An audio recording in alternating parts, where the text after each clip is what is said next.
Hey guys, how you doing? It's the Real Bearded Businessman.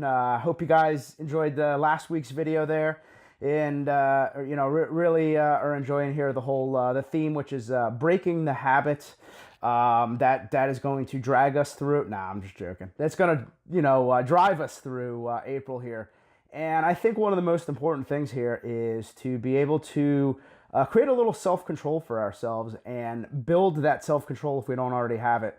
And that's why I think that today's theme is going to be learning to budget for our required expenses.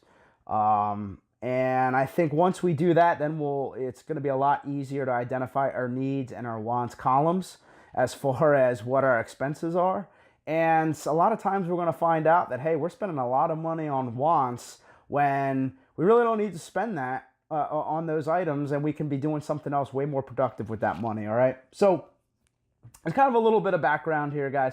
A couple of my other vlogging style videos here I got some warm reception on, so I'm actually going to see if I can change over these Monday mindset videos to this vlogging style, and let's see how it goes. But yeah, so also, you guys, I'm sorry, you guys are probably hearing my allergies kick in here. It's the spring back home.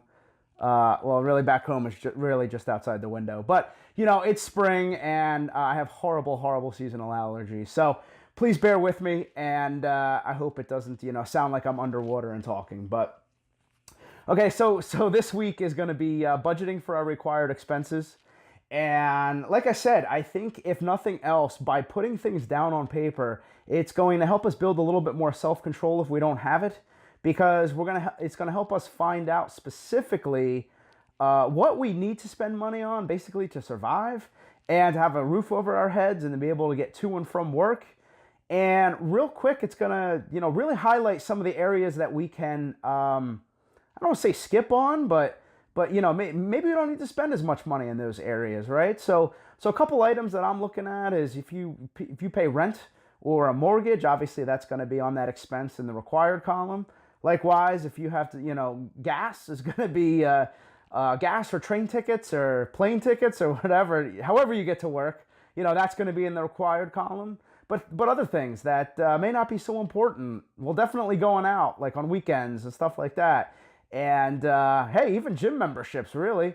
And honestly, I have one, so I'm not gonna, I'm not gonna get too crazy with it. But if you really break it down, it's not a required thing, And I know for myself, when I really sit down and I really think about things, I break them down, and then as I try to build it back up, I'm really able to isolate the areas that I feel like I can improve on. And like I said, I think that's, if nothing else, it's going to really make those areas apparent.